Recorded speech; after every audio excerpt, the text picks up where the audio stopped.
Salut à tous, je suis de retour sur Pro Cycling Manager 2025 et pour une raison un petit peu évidente et presque à la mode, à la tendance du moment en tout cas, c'est que forcément je suis interpellé par Paul Sexas et j'ai envie de lancer une carrière avec la Décathlon pour voir un petit peu ce qui peut être fait avec ce jeune homme par rapport à ce qui m'a quasiment fait arrêter de jouer, pour être très très franc, pendant pas mal de temps et manquer même de motivation l'an dernier, à savoir la domination ultra écrasante de Tadej Pogacar, euh, contre laquelle au final il n'y a pas vraiment d'espoir de remédier. Donc allez, on se repique au jeu, on recrée une carrière.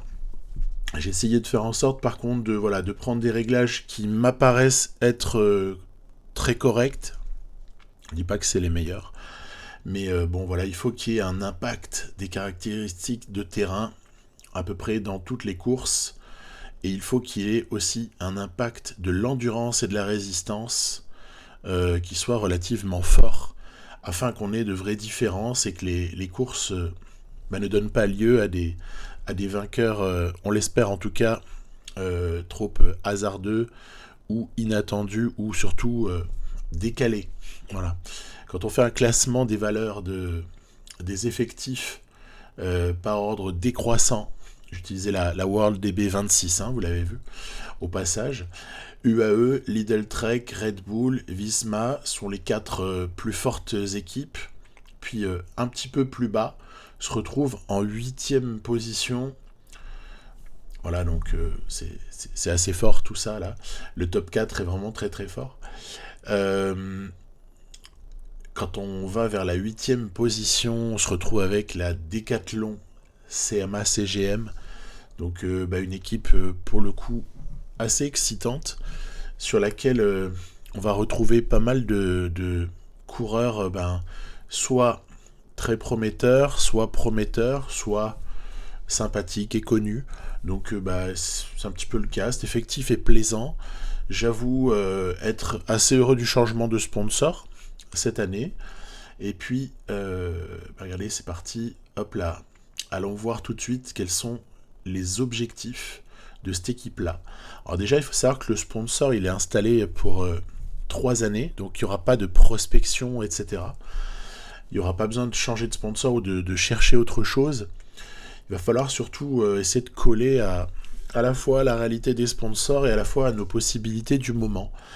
Donc j'accepte d'aller tenter le top 5 sur Paris-Nice. J'accepterai également de tenter le top 10 sur Paris-Roubaix. On va tenter un top 5 sur le Tour de France. C'est-à-dire que je pense pouvoir faire mieux que ce qui est pensé. La visibilité sur Paris-Tour, ça m'intéresse relativement peu. Même si CMA avait l'air de le vouloir, mais je préférerais ajouter autre chose. Donc quand on fait un classement, on voit que par exemple le Dauphiné est intéressant pour les deux sponsors. Donc je vais essayer d'aller viser un top 5 sur le Dauphiné. Ce sera hors pic de forme, mais on peut quand même peut-être s'en sortir.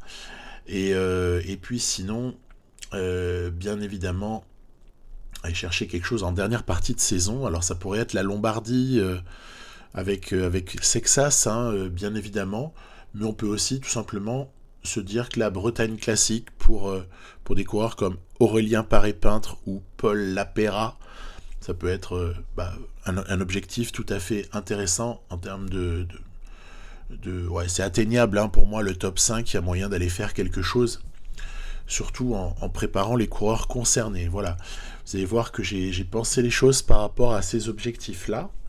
Donc pas seulement, donc ça c'est pour vérifier qu'on est bien sous contrat jusqu'en 2028 avec les deux co-sponsors. Maintenant l'effectif. Alors l'effectif il est assez séduisant, je le disais un petit peu avant. On a même hérité d'un bon sprinter en la personne d'Olaf Koy, qui peut réellement aller chercher des étapes à des endroits intéressants, mais on y viendra plus tard. Les grimpeurs sont Félix Gall, Matthew Riccitello et Paul Sexas. Voilà 3 hommes qui se dégagent nettement par rapport au reste de l'effectif. Et puis, il y en a un qui se dégage parmi les trois, c'est Paul Sexas, parce que lui est très performant en contre-la-montre. Donc là, on est devant un véritable phénomène. Alors, je sais que ça s'excite un petit peu de part et d'autre par rapport à Paul Sexas. Dans les médias, on commence même à embrouiller les choses en parlant de nouveaux contrats qui seraient recrutés je ne sais où, par je ne sais qui. Bon, peu importe. Moi, il m'intéresse beaucoup, ce jeune. Il a l'air vraiment prometteur. Et puis surtout, il y a peut-être l'occasion ici de se faire plaisir, enfin avec quelque chose de nouveau sur ce jeu. Donc voilà, je confierai le Giro à Félix Gall, avec une équipe qui lui sera dédiée. Je confierai Paris-Nice à Mathieu Riccitello, parce que je veux emmener Paul Sexas sur Tirreno après avoir été aligné sur les Strade Bianche. Donc voilà la petite projection là pour les premiers temps. Et on va voir aussi qu'il y a une petite équipe de classique pavé qui n'est pas inintéressante, emmenée par le capitaine de route que peut être Oliver Nassen, hein, et puis Tige Benoît est là, et puis on a Coy pour sprinter, puis on a comme ça plusieurs autres coureurs qui sont très très intéressants mine de rien. Et puis ça, on sera amené à en parler par la suite. Regardez, Tobias Lund Andresen, pour ce qui est du sprint, au cas où on ait besoin d'une deuxième option en marge de Olaf Koy, ou un jour où il n'est pas en forme. Bref, c'est pas les solutions qui manquent. Il y a un bel effectif ici. Olaf Koy, hein, transfuge de la Visma Leasebike, hein, nous le savons tous. Et regardez, si on classe par caractéristique essentielle, l'endurance. Voilà, est-ce qu'on a une chance avec des coureurs endurants de performer? Ben, il y en a quelques-uns qui le sont. Et j'espère que ça nous rapportera des petits succès fort sympathiques, ou au pire des places intéressantes. Alors, la manière dont les choses sont organisées par défaut en termes d'objectifs, moi ça me correspond jamais. Donc je suis obligé de tout reset, hein, on remet tout à zéro pour ensuite essayer de mettre les choses bien en place. Sur le Tour de France, on essaiera de glaner quelque chose avec Coy en termes de sprint, et sinon tout le reste de l'équipe, donc ça veut dire qu'il va falloir qu'il se débrouille par lui-même, hein, et sinon le reste de l'équipe sera composé soit de grimpeurs, soit de rouleurs, parce qu'on a vu que les rouleurs c'est aussi vachement important par moment pour tenir le peloton si jamais le besoin s'en fait sentir, pour peut-être protéger dans certaines ascensions ou début d'ascension. Bref, j'emmène une équipe que je crois être relativement solide pour entourer Paul Sexas et quand même Olaf Koy, dont le Tour de France fait partie des objectifs préférés. Ensuite, il s'est avéré que je suis obligé en début de saison, comme ça, de bien planifier qui va aller sur les classiques. Le classique, pour moi, là, en termes de pic de forme et en termes de préparation, ça commence, on va dire, après Milan-San Remo. Voilà. Hein, ce qui s'appelait Bruges-La-Panne avant, maintenant Tour de Bruges, etc. Avec GPE3, Gand-Wevelgem, et puis évidemment Tour des Flandres, Paris-Roubaix, qui sont les objectifs principaux de la période. Donc on a aligné l'équipe qu'il me semble falloir pour cette période-là. Ensuite, sur le Giro, obligé de dissocier les choses, parce que sur le Giro, on peut pas multiplier les objectifs trop rapprochés, donc on est obligé de scinder toute notre équipe en essentiellement 2 grosses parties, enfin 3 même, ceux qui vont au Giro, ceux qui vont plus tard au Tour de France, et puis les autres.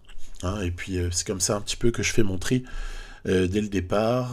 Et sur le Giro, donc le seul qui va doubler Giro Tour de France, c'est Félix Gall. Félix Gall en tant que leader, et les autres l'accompagneront. Et puis après, sur le Tour de France, Félix Gall sera... je lui maintiens l'objectif, même si je sais qu'il n'aura pas le pic de forme, sauf peut-être les 3 derniers jours, hein, mais peu importe. il aura le petit point qui correspond au bonus objectif.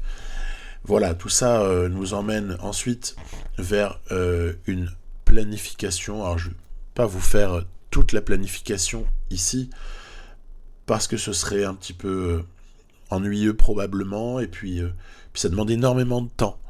Hein, c'est quelque chose qui moi, préparation comme celle-là, histoire de réfléchir un peu et de faire le tour de la question, peut-être des fois changer d'avis, prendre des options qui me paraissent meilleures, ça prend facile 3-4 heures en fait de réflexion et de réalisation.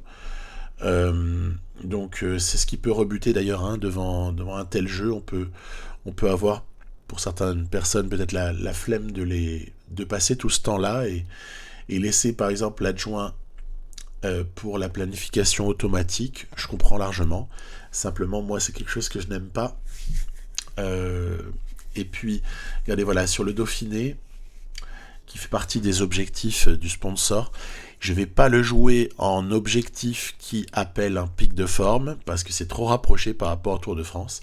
Mais on essaiera sur les qualités intrinsèques de Paul Sexas et également sur les qualités de ceux qui iront avec lui, ses coéquipiers, d'aller accrocher un top 5. Moi, ça me paraît pas irréalisable. Donc voilà, je pense qu'on doit pouvoir y arriver. Donc c'est pratique de mettre les objectifs avant, parce qu'on voit la petite barre verte là-dessous, là, qui nous permet d'aller comme ça, hop, coller ce qu'on veut là où on le veut. Voilà, donc c'est très long, une planif de saison. Moi, souvent, je planifie les 3/4, puis après, au mois de juin, je me refais une petite pause dans l'avancement, et à ce moment-là, je prévois la fin d'année jusqu'à la Lombardie, ou le Tour de Guancy, comme vous préférez, mais Paris-Tour également, hein. Donc voilà, ça c'est comme ça que je procède en général. Et puis non, il y a vraiment des coureurs extrêmement intéressants, hein, il faut quand même l'admettre. Cette équipe est belle. En plus, il se murmure que les sponsors pourraient effectivement évoluer, hein, et je dirais verser plus d'argent pour peut-être réduire le fossé qui existe avec les tout meilleurs budgets. On pense quand même en premier lieu à UAE, mais pas seulement. De toute façon, ce sera nécessaire si les moyens veulent être mis pour conserver Paul Sexas et pour lui offrir les possibilités d'aller briller très très haut. À ce moment-là, il faudra avoir un budget aussi en adéquation, ce qui permettra de le garder. Et c'est tout ce qu'on peut souhaiter à cette équipe. Voilà, donc j'ai avancé, vous le voyez entre-temps, sur la planif. Et il y a plein de choses qui vont être intéressantes. J'essaie de tenir compte un maximum des courses préférées de certains coureurs. Voilà. Je ne dis pas que tout est parfait, parce que je ne peux pas tout respecter. Quand il y a 15 mecs dans l'effectif qui ont le Tour de France comme course préférée, je suis absolument désolé, mais je ne peux pas en aligner plus que 8. Hein. C'est pour donner un exemple un peu extrême. On a rajouté des stages pour le Giro, stage préparatoire au Giro. Essentiellement, j'ai 2 périodes de stage ici au mois d'avril, avant le Tour des Alpes. Et puis pour le Tour de France, on a essayé d'être encore plus complet. On a carrément participé aux 4 stages disponibles. Et j'espère qu'on s'y retrouvera en termes de petits bonus de forme du jour, le moment venu. Vous avez peut-être, parce que je ne l'ai pas commenté, mais aperçu, et je vais donc le dire maintenant, que l'objectif majeur de cette première partie de saison pour Paul Sexas, ce n'est ni Tirreno, ni l'Estrade Bianche, mais les Ardennaises, parce qu'en fait, il a Liège-Bastogne-Liège en course préférée. Donc je me dis que, vu ses notes, il y a peut-être quelque chose de très très gros à faire du côté de Liège. Alors on va s'en donner les moyens. Après, s'en donner les moyens sans pour autant craquer, comme je l'avais fait avec Movistar, où j'avais dépensé beaucoup trop d'argent en infrastructure. Donc là, pour le coup, les infrastructures, je vais être assez raisonnable. Je vais acheter tout ce qui est possible pour Paul Sexas, bien évidemment. Et vous voyez, donc, ok, ça va coûter presque 400 000 euros pour tout cela. Je fais un calcul rapide, on est arrivé, là il nous reste en gros 9 millions. Il y a à peu près 800 000 par mois de dépenses, on va dire, salariales. Et nous avons une dizaine de mois à payer puisque c'est au 1er novembre que le sponsor reverse de l'argent. Donc logiquement, on peut dépenser 1 million et on est tranquille, on n'a rien à gagner. Par contre, moi comme j'ai envie de faire des investissements d'équipe, comme vous le voyez ici, je vais aller donc dépasser cette enveloppe d'1 million parce que je pense que quand même on a vraiment un grand bénéfice à aller chercher ces optimisations-là. Hein. Donc voilà, je vais aller dépenser 1,2 million supplémentaires et on se retrouvera avec presque 7 300 000, sachant qu'on va pas non plus rien gagner en termes d'argent. Hein. Donc il y a moyen de se refaire, mais j'ai été, vous voyez, moins dépensier que ce que je l'avais été au début de ma carrière avec la Movistar. C'est parti. C'est parti. On doit ajuster maintenant quelques petits derniers détails et ensuite viendra le temps d'avancer le calendrier. Donc ces derniers détails, c'est évidemment définir la forme de pré-saison. C'est très important. La forme de pré-saison, ça va déterminer aléatoirement une valeur entre les deux valeurs, on va dire bornes, avec laquelle les coureurs que vous avez paramétrés démarreront leur saison. Moi, je vais démarrer bas, ceux qui n'ont un objectif que très lointain, c'est-à-dire au Giro. En revanche, quelqu'un qui a Paris-Nice va démarrer avec plutôt élevé, mais on peut s'en sortir avec forme moyenne de départ, hein, ça marche aussi. Et puis comme on vise beaucoup les classiques, en première partie de saison, pouvoir se débrouiller avec de la forme normale planifiée pour pas mal de monde. Voilà. C'est comme ça que j'ai fait validation ensuite des objectifs des sponsors. On a donc, oui, accepté. On ne change pas d'avis par rapport à ce qui avait été fait. Toujours ces petites infos parasites là qui nous font perdre beaucoup de temps en termes de clics. Évolution du budget annoncé, je vous en parlais pour Decathlon et pour CMA, CGM au cours de l'année à venir, donc c'est plutôt une bonne chose. Il va falloir quand même qu'on les aide en remplissant les objectifs, mais à part ça, ça se passera normalement pas si mal. Et puis on avance le calendrier. On avance jusqu'à l'épisode où il faut confirmer les choix de détection. Je privilégie l'Amérique du Sud en 3, l'Espagne en 2 et la France bien sûr en 1, où on a comme ça donc quelques éclaireurs. Je préfère réduire les territoires par éclaireur pour que le mec soit plus performant sur le territoire qu'on lui a défini. Voilà. On l'a fait simplement parce que de toute façon on a bien vu que la draft de fin d'année avec les jeunes c'est pas très très probant et il se passe pas non plus des trucs incroyables, donc je préfère pas en faire trop. Regardez, ça c'est sympa. Le Grand Prix cycliste La Marseillaise nous sollicite pour bénéficier de la participation de Paul Sexas à sa classique. On peut même négocier la somme d'argent associée à la participation de Paul là-dessus. Moi, j'ai pas prévu de le faire rentrer sur le Grand Prix cycliste La Marseillaise, mais du coup, ça, pourquoi pas. On peut aller écouter en tout cas ce qu'ils ont à nous dire. Ils nous proposent, regardez, 2 000 euros pour qu'ils participent. Donc, je vais tenter une petite négo.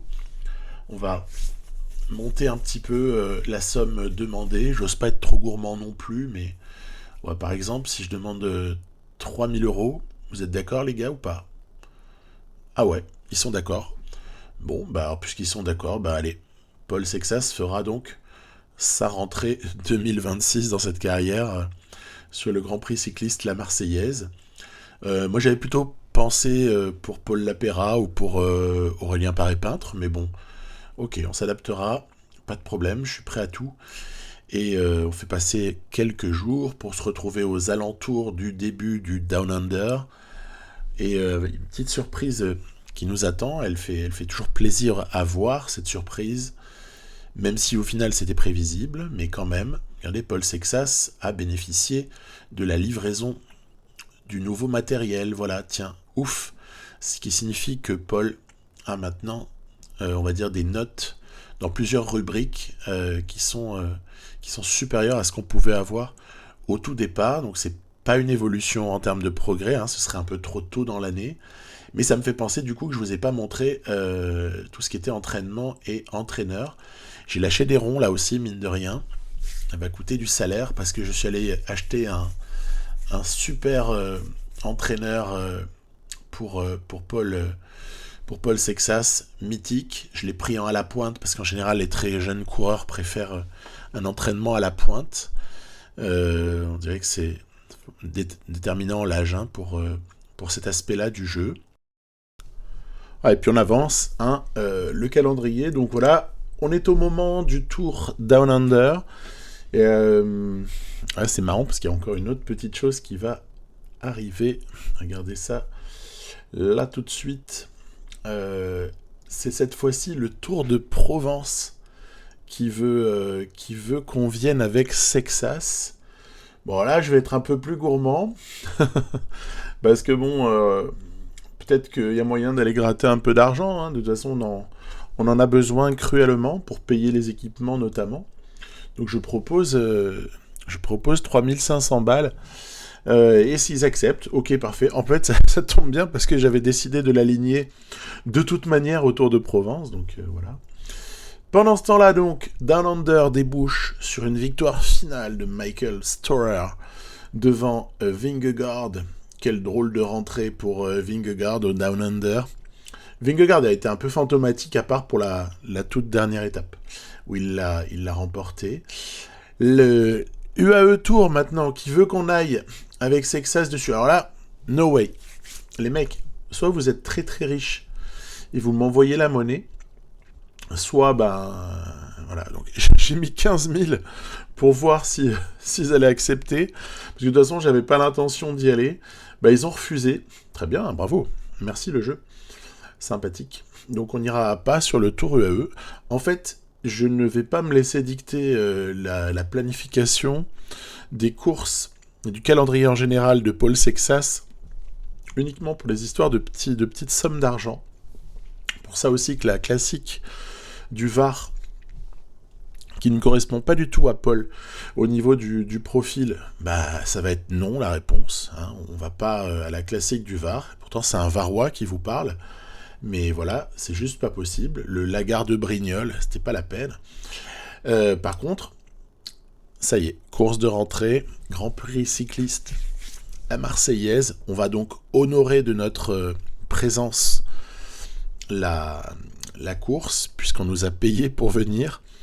Et donc, alors, l'équipe est plutôt sympa. On met ça avec de la bonne forme et de la bonne préparation. Ça donne une équipe 100% française et super intéressante. Je ne vais pas vous parler des gens que vous connaissez tous.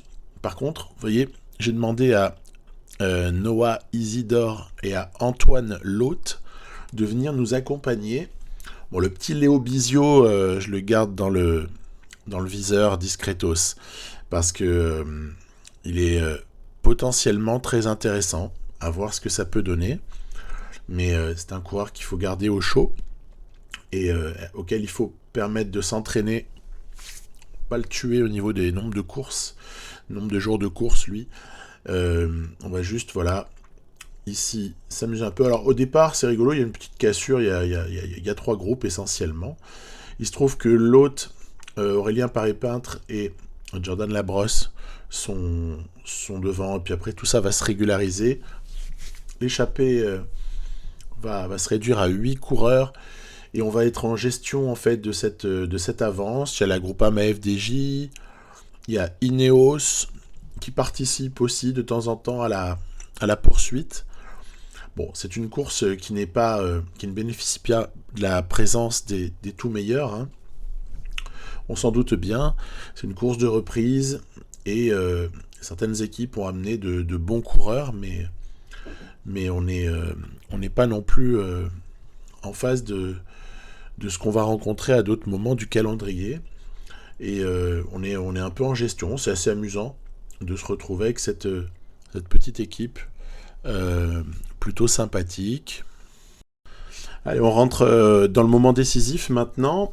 Donc, on va essayer de se positionner pour attaquer l'avant-dernière difficulté du jour, je dirais dans de bonnes conditions. Alors, donc, il y a quelques-uns qui ont beaucoup donné. Antoine Loth, voilà, c'est presque terminé pour lui. Noah Isidore, bientôt aussi. Aurélien Paré-Peintre, qui avait une forme très négative aujourd'hui, voilà, accomplit ses derniers efforts. Puis, maintenant, ça va être aux autres de rentrer en scène.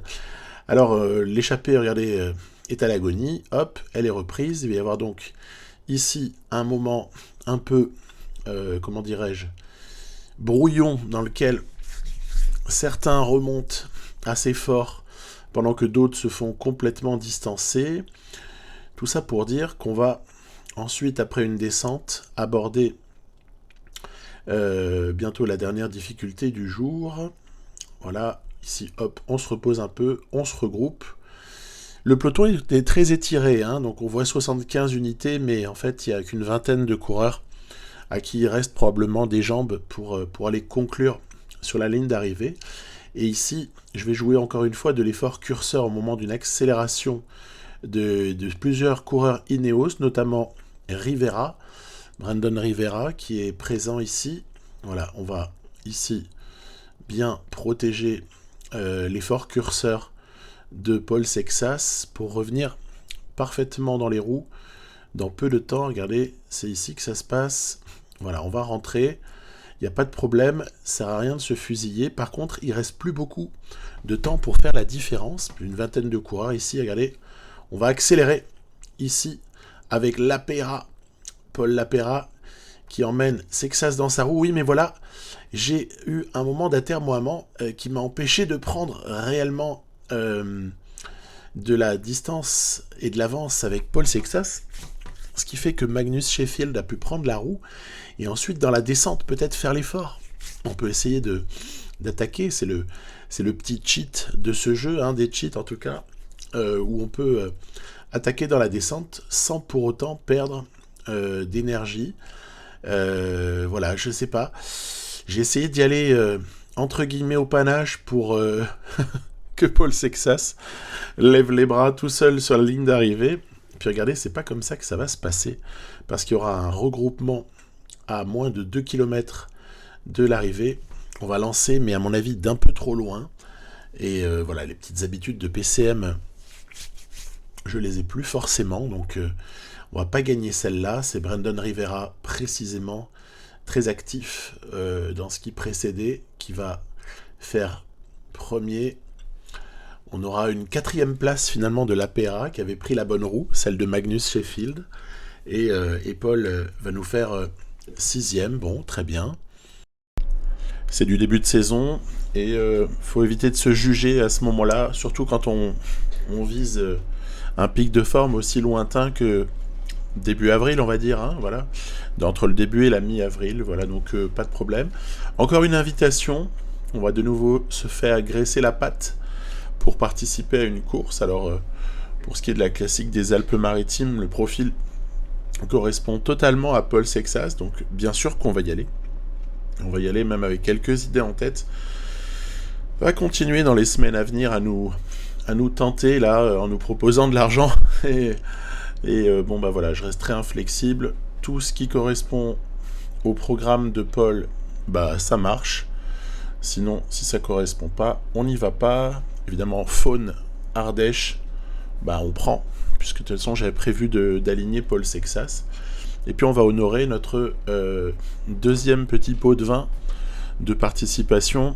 J'ai nommé le Tour de la Provence. Alors ça c'est une course, encore une fois, vraiment de début de saison, sur laquelle bon, on n'a pas vraiment d'objectif, je dirais, autre que être bon sur la deuxième étape, celle qui termine au sommet à la montagne de Lure. Première étape à tourner à un sprint. Nous n'avons pas emmené de spécialistes, puisque par exemple Olaf Koy ou d'autres ont d'autres projets là en ce moment. Et donc on va juste se débrouiller pour prendre un petit top 10 avec Paul Lapera, Vous voyez, ici, victoire de Maël Guégan. Et voilà l'étape qui m'intéresse par contre, c'est celle-là, c'est la deuxième. On va essayer de travailler pour mettre Paul Sexas dans les meilleures dispositions. Dans le final, vous voyez qu'on a a priori un statut d'archi favori. Il y a Adrien Maire, il y a Archie Ryan ou Julien Bernard qui peuvent éventuellement se disputer des places d'honneur. Ici, la difficulté principale ne va pas être l'ascension, mais ça va être tout ce qui précède. C'est-à-dire qu'il y a 170 km, 160 disons, de travail à faire avec nos équipiers. Donc je peux vous dire que tout ce petit monde a bien travaillé, que ce soit Noah Isidore, Antoine Loth, ou encore, voilà, vous apercevez Labrosse ou Gotera. Il faut c'est sûr, ne pas laisser partir l'échappée en fait, en pareille situation. Surtout si elle est composée d'une dizaine de coureurs. Donc il y a comme ça un bras de fer qui s'est installé au fur et à mesure que l'étape avançait. Et puis on a essayé de maintenir cet écart sous les 3 minutes, on va dire. Hein. Du moment qu'on est autour des 3 minutes ou sous les 3 minutes, on est encore largement dans les clous. Et ça a été un vrai combat. Hein. J'ai vraiment épuisé mes gars parce qu'il n'y a personne qui roulait. Et puis il y a quand même un moment donné où d'autres équipes vont venir nous donner la main. Voilà, environ 30 km de l'arrivée. C'est là qu'on va recevoir un peu de soutien, heureusement. Parce que sinon, on commençait à être un petit peu épuisé. Ce qui fait que on a moins de soutien ensuite pour Paul. J'avais quand même réservé Aurélien Paré-Peintre ou Paul Lapéra pour aider notre ami dans la dernière difficulté du jour, parce que on va pas se mentir, il peut pas non plus y aller tout seul, hein, faut pas rigoler, ça dure 14 km, c'est quand même des pourcentages assez conséquents, et puis si on lui demande de faire le boulot sans le protéger ou sans l'aider, c'est quand même un peu du suicide. Alors vous voyez qu'à 8 km de l'arrivée environ, j'ai commencé à mettre un effort curseur en place, en me disant que la note de montagne de Paul Sexas devrait arriver à éliminer pas mal de monde. Puis après, on verra si tactiquement il y a quelque chose à faire, ou si on peut, je dirais relativement naturellement, s'échapper. Regardez, c'est ce qui va se produire ici.